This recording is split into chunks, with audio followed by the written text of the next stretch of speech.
It's on coronavirus, and joining us tonight is Dr. Kristen Moffitt with Boston Children's Hospital. Dr. Moffitt, good to see you. Thanks for being with us. Thanks for having me. All right, schools. A lot of schools are beginning to share these possible proposals for the fall, and a popular theme, it seems, that middle option, these hybrid solutions where students are broken into two groups. They go maybe 2 days or 3 days a week.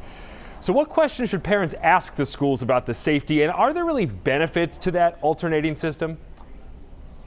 Yeah, so the hybrid system really came out of the goal from a really common goal from educators, pediatricians, and families to be able to start children returning to school in the fall with in-person instruction as much as possible. So the role of the hybrid system would really be to allow some school systems to better adhere to some of the safety guidance that also will need to be in place to be able to keep our classrooms safe. And some of this would just be too difficult to accomplish in a standard classroom of a standard number of students and of a standard size.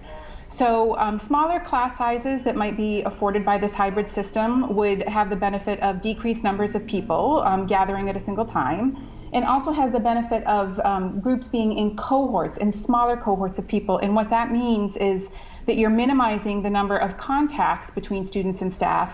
And if there is an exposure within that cohort, you're also putting as few people, including children, staff, and then families of children and teachers, as few people at risk as possible if that cohort is smaller.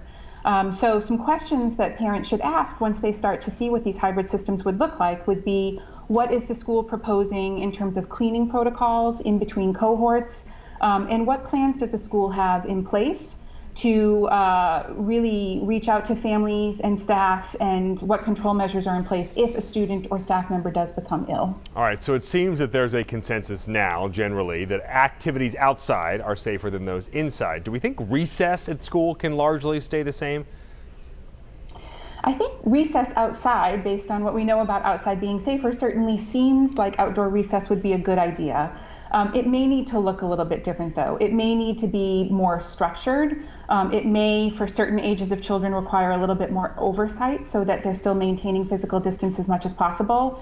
And it may need to incorporate more structured games, for example, that might come with a relatively minimum risk of kids bumping into each other, and games like kickball that might allow them to still maintain social distance. So it still seems like a good idea, but might need to look a little bit different. Still a lot of questions. All right, Dr. Kristen Moffitt at Children's. Dr. Moffitt, thanks for your time.